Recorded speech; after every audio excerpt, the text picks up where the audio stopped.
Under the Scope. Hey Scope fans, Jared and Shane here for a special Black Friday. That's what this is about. Friday. It's a Black Friday Scope presentation. This is sort of a contradiction of terms in a lot of ways. We are here on one of the busiest shopping days of the American year. Yes, so we spent it buying tacos. So we went and had a delicious taco lunch, and we are in our mobile studios bringing you our take on the new Star Wars teaser trailer. So, of course, it makes perfect sense that we're in a car. Yes. When we didn't... Shopping, driving, tacos, why not talk about Star Wars trailer? It makes perfect sense. But since we are such huge Star Wars fans, we figured it would make a lot of sense for us to present to you our feelings, just like everybody else out there. Right. Why should we be left out? Yeah, we want to be in. We want to be included. So, J.J. Abrams and his Bad Robot Company decided to throw out about an 80-second trailer, which is really about 60 seconds of Star Wars footage. Let's talk our viewers through it, because I'm sure no one's seen it. So, no. This is a Scope exclusive spectacular. If you've listened to it, maybe you're visually impaired, you've only heard it, you've been waiting for us to describe it to you. The time is now. Yes. So it starts off with a bit of a scary voiceover. I think it's Cumberbatch. People are saying it's Cumberbatch. Sounds like Cumberbatch. I'm not as familiar with him. I think is he still unconfirmed? I don't know if he's confirmed, unconfirmed. I don't know if he's just doing it as a favor, but he's in it, and he sounds evil. Yes. And he's talking about, can you feel it? Can you feel the Force awake or something like that? I don't remember what it is. Can you feel the rhythm of the night? Yeah, it's El DeBarge, actually. The heat and the rhythm of the night, it rises. And then, wow. And then they cut to a desert scene, which may or may... Sand dunes, maybe Tatooine? May not be. And then all of a sudden, a dude jumps into the frame, pops into the frame. It's John Boyega. John Boyega from the... Attack the Block. Have you seen that movie, by the way? Is it great? It's fun. I want to see it's a fun little it. film. Do you own it? No, I think I saw it on... Actually, I think I saw it on Netflix a couple years back. I don't even have Netflix. Yeah. Anyway, he pops in. He's in a Stormtrooper outfit, and he's nervous. He's sweating. He's sweating. And, listening. And Jared, I don't know if you noticed this, but I noticed this immediately. In the background, you could hear the mechanical sounds of an Imperial probot, the probe droid. Yes, I think I did hear that. So I feel like he's maybe being chased. I feel Mr. Boyega is being run. chased. He's a Stormtrooper on the run from the Imperials. Then it cuts to a number of different scenes where we get a kind of a couple shots of our updated Stormtroopers and their new sleek armor with guns, different guns, and they're getting off of a loading bay, a landing craft. It's almost like you're landing on Normandy. Yes. One of the landing crafts. So the ramp comes down, but we don't really see where they are. I think it's dark, maybe rainy. Dark or rainy. Then you cut to the Daisy. Is it Daisy Riddler? Ridley. Daisy Ridley. And do we get that first, or do we get the droid first? Okay, so either one of the others. Doesn't matter. There's a it looks like a FIFA soccer ball with an R2-D2 head, and it's rolling. I saw there was a GIF that I reblogged on Tumblr. Somebody had taken that clip and superimposed the text as "later shitlords." Jared and I sort of feel like this might be one of the more controversial images from the trailer. Potentially, people don't want after this sort of disproportionate cutesiness and stupid humor of the prequels, specifically Phantom Menace. I think people are sort of against it, but they forget that the original trilogy had all kinds of little cutesy moments.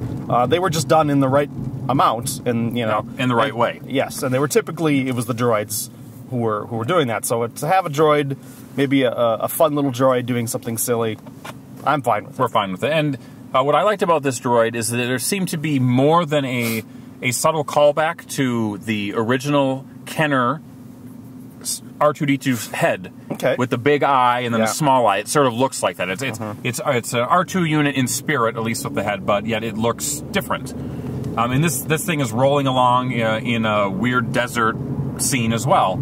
So we get a lot of desert stuff in this one. And then it cuts to Daisy trying to frantically fix and then jump on this weird, looks like almost like a speeder bike. Yeah, it's sort of like a speeder bike, but it's got a big bulbous tank up front. Yeah, almost like a transport bike or something. I don't know if it's cargo or fuel or what, but it's, And she goes zipping off. She speeds off into the desert.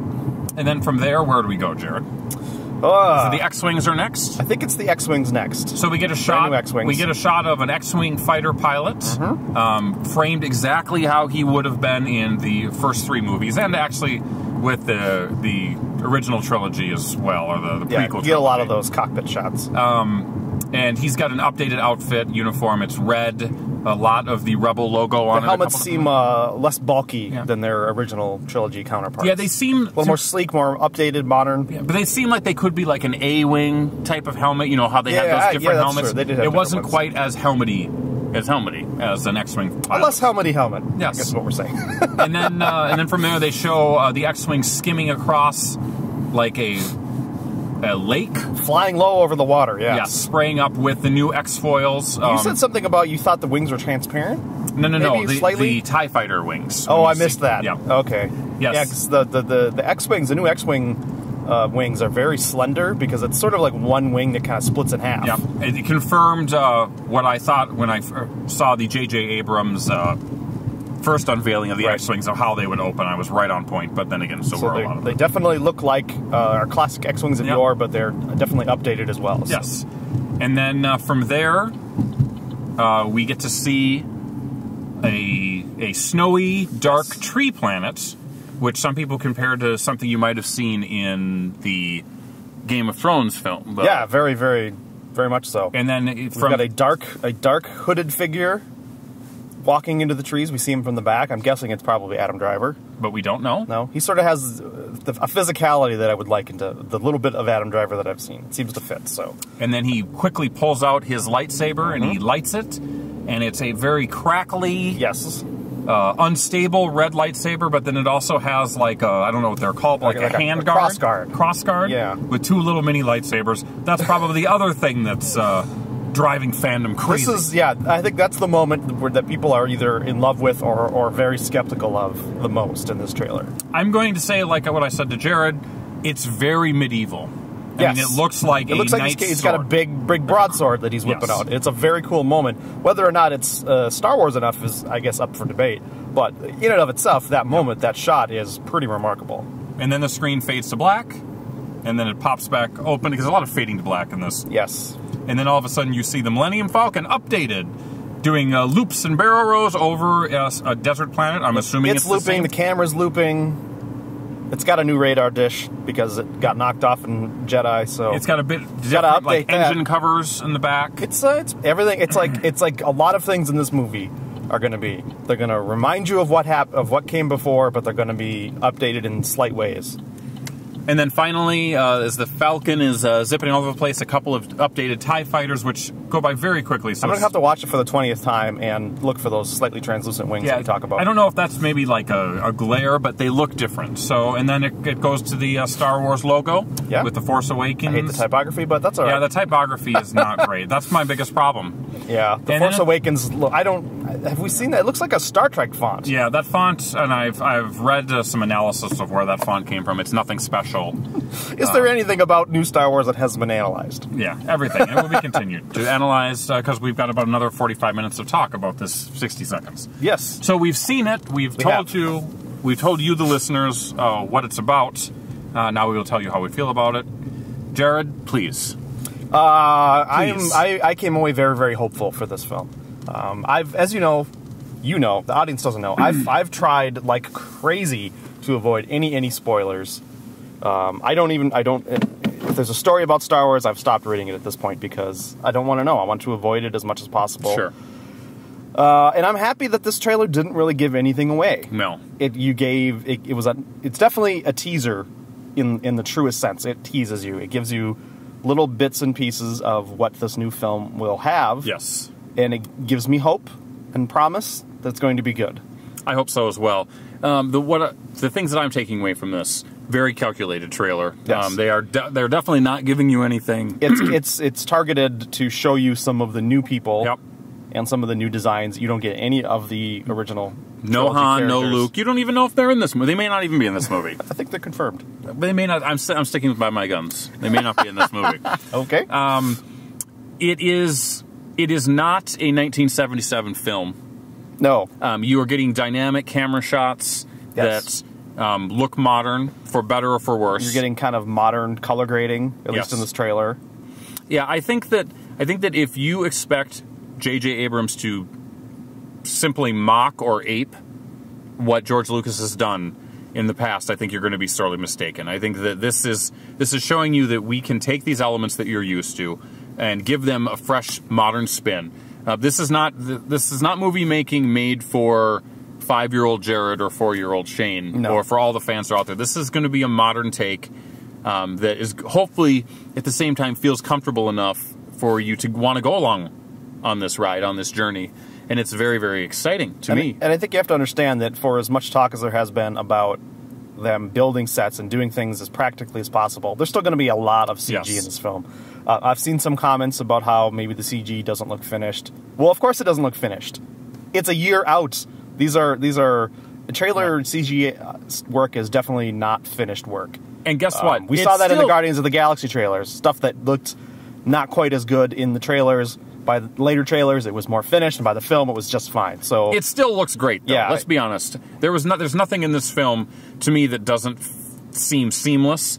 It does not seem unbelievable in any regard. I think it looks great. I think people that are angry about this or nitpicking are doing just that. They're nitpicking. They're looking for something to bitch about. And we're going to have a year of that, so I guess we should get used to it.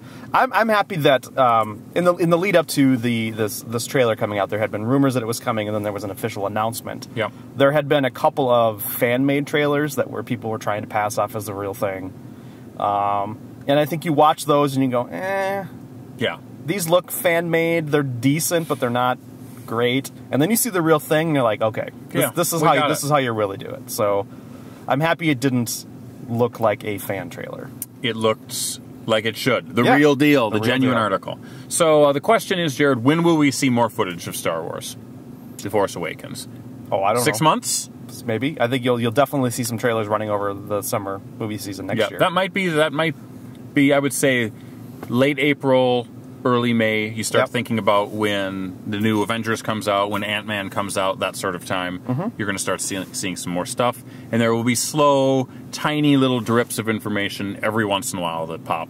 But JJ likes to keep a tight ship as much as he can, and I hope that he does. I try to avoid spoilers for the most part.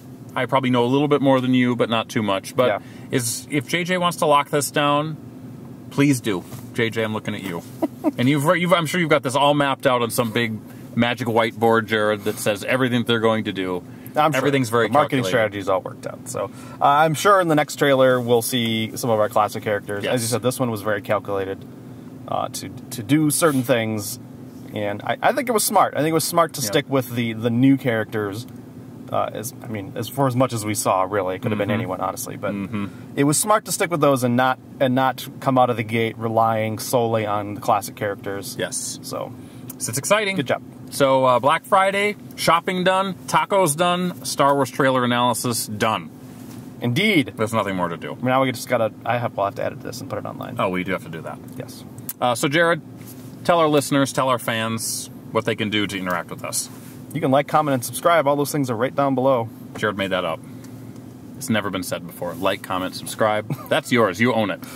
Thank you. All right. So, TM. So guys, thank you for going with this journey, going on this journey with us, rather. Black Friday is over. We got more movie reviews. We got more scope coming soon. Until then, that's Jared. I'm Shane. Bye for now. Ladies and gentlemen, we find ourselves once again at the end. I hope you've enjoyed our time together. I know I have. Fear not, Scope Faithful. The days shall pass as if they were but a moment, and Jared, Adam, and Shane will return with another thrilling episode. Until then, send your comments to comments@thescopeshow.com or leave a voicemail message by dialing 612-21-SCOPE. That's 612-217-2673. Thanks for listening, faithful fans. This is Tony Partington saying arrivederci. Tune in next time to another terrific edition of The Scope.